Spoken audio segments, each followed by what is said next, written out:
제가 회계사로서 비영리 분야에서 오랫동안 이렇게 활동을 하다 보니까 저하고 관련 있는 어떤 그 궁금증이 있을까 이런 데 이제 관심을 많이 갖게 됐고, 그것 중에 이제 기본이지만 가장 또 그 어려워하는 이런 부분이 비영리법인하고 관련된 사업의 분류.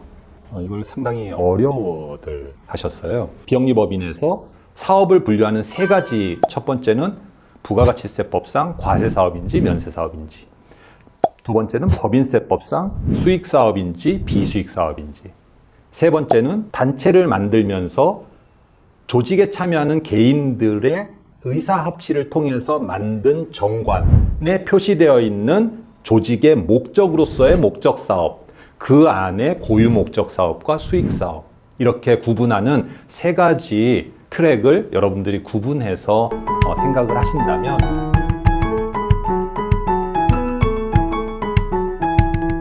최근에 그 인천시에서 나온 그 용역 제안서를 한번 본 적이 있는데, 거기에 보면 용역에 참가하는 단체가 비영리법인인 경우 부가가치세를 사업비에서 뺀다, 뭐 이런 취지의 글이 있더라고요. 그래서 사실은 이제 그 부분은 저는 이제 제가 판단했을 때는 부가가치세법하고 잘 부합하는 그런 내용은 아닌데, 그처럼 뭐 또 이렇게 그 지방자치단체들 중에서는 그런 부분들을 잘못 이해하고 있는 그런 경우들도 꽤 있는 것 같습니다. 뭐 인천시뿐만 아니라 서울시 경우에도 그런 경우들을 많이 볼 수 있어요. 2021년 기준으로 민간위탁 사업이 414개이고요. 그 금액 규모도 한 7천억 원 정도 규모가 되는 겁니다. 민간위탁 사업, 그러니까 서울시가 민간에게 사업을 위탁하는 그런 경우에 사업비를 지급할 거 아니겠어요? 그러면 일을 맡아서 하는 법인을 수탁법인이라고 하거든요. 그 수탁법인이 이제 서울시에 세금계산서를 끊어야 되는 것이죠. 부가가치세라고 하는 것이 용역을 공급하는 쪽에서 납부하는 세금이기 때문에 세금계산서를 잘 끊었는지 안 끊었는지, 그 다음에 부가가치세를 별도로 받았는지 안 받았는지에 대한 책임과 위험은 사실은 수탁법인에게 전부 이렇게 돌아가게 되는 구조입니다. 그런데 이제 우리가 이런 부분들에 대해서 좀 명확하게 이해를 한다면, 공공으로부터 어떤 일을 맡아서 할 때 그 과정에서 어떤 계약 관계에 있어서 이런 부분들을 명확하게 어필할 수 있지 않을까, 이런 생각입니다. 지금 말씀드린 사례에서 이제 세금계산서를 끊는 것이냐 안 끊는 것이냐라는 부분에서 기준이 뭐냐면, 세금계산서를 끊어야 되는 사업을 과세사업이라고 하고요, 세금계산서를 안 끊어도 되는 사업을 면세사업이라고 합니다.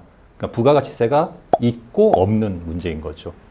이 부분은 부가가치세법을 중심으로 판단을 하는 것입니다.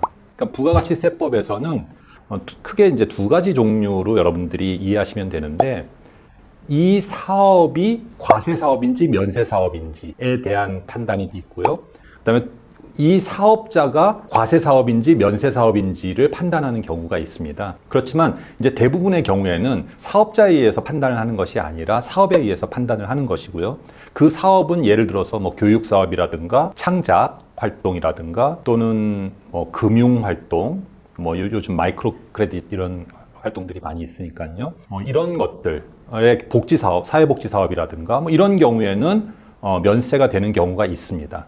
하지만 비영리법인이 공급을 한다고 해서 면세가 되는 것은 아닌 것이죠. 그래서 부가가치세법을 중심으로 과세사업인지 면세사업인지를 판단을 해내는 것입니다.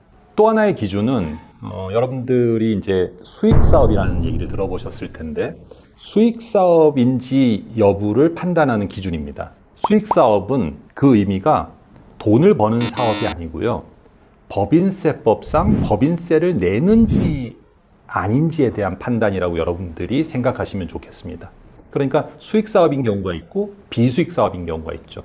법인세법에서 법인세를 내야 되는 사업으로 법인세법에 열거하고 있는 경우에는 수익사업으로 분류하고 거기에서 소득이 발생을 한다면 그 부분에 대해서는 법인세를 납부해야 되는 것입니다.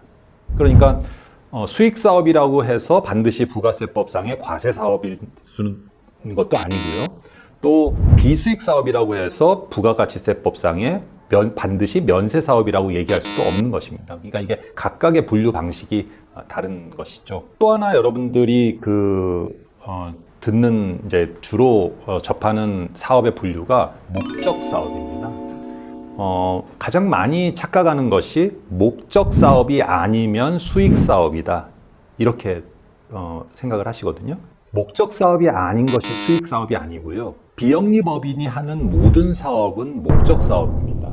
왜 그러냐면 비영리법인은 정관의 목적 사업으로 표시하고 있는 범위 안에서 활동을 해야 되는 것이기 때문입니다. 다만 이 목적 사업 안에도 보면 고유의 목적 사업이라고 해서 비영리법인이 추구하는 사회적 가치라든가 또는 참여하는 분야, 예를 들어서 자선, 장학 또는 복지, 교육, 문화 이런 사회적 가치를 위해서 원래 참여하려고 했던 그 분야를 고유 목적 사업이라고 한다면 비영리법인이면서도 카페를 운영하거나 또는 베이커리를 한다든가 아니면 출판업을 한다든가 이런 경우에는 이거는 목적 사업이긴 하지만 고유 목적 사업이 아니라 목적 사업인 수익 사업이 되는 거죠. 이 목적 사업인 수익 사업도 비영리법인이 정관에 표시되어 있어야 해요. 이때 말하는 수익 사업과 아까 말씀드린 법인세법의 수입 사업은 틀립니다.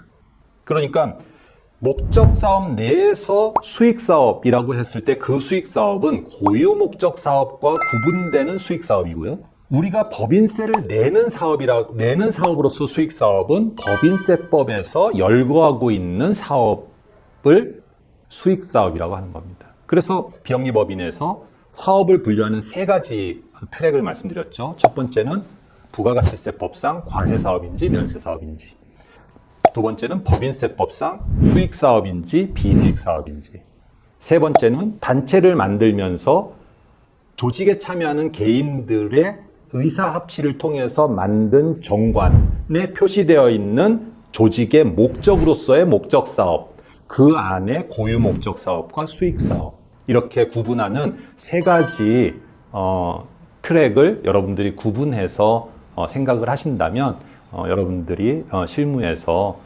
도움이 되실 거라고 생각을 합니다.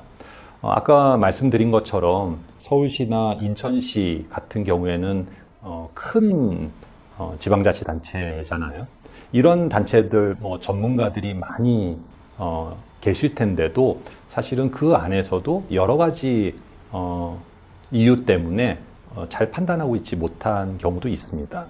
특히 이제 지방자치단체 같은 경우에는 부가가치세가 국세이기 때문에 국세에 대한 판단을 유보한다라는 측면에서 소극적인 부분도 있고요.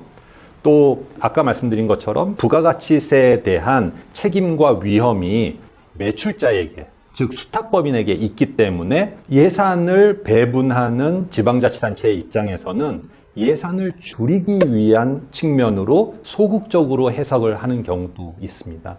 다만 이런 것들이 민간의 어떤 위험 요소로 남기 때문에 공공의 영역, 지방자치단체나 또는 또 수탁법인의 입장에서도 이런 부분들에 대한 검토를 통해서 예측하지 못한 위험을 당하는 그런 일이 없었으면 좋겠습니다. 이런 경우에 제가 이렇게 간단하게 설명드린 이런 내용만 가지고 사실 실무에서 해결이 다 되면 좋지만 또 수탁법인의 입장에서는 용역을 제공하는 상대방이 지방자치단체, 공공이고 이렇기 때문에 사실은 그 계약 체결상에 있어서의 어떤 그런 당사자로서의 지위가 평등하지 않은 그런 측면으로 사실은 정확하게 어필하기가 쉽지 않은 면이 있습니다. 이런 경우에는 국세청이나 또는 전문가들의 조력을 통해서 여러분들이 이런 부분들을 해소하시면 단체 또 여러분들 그 실무에 도움이 되셨으면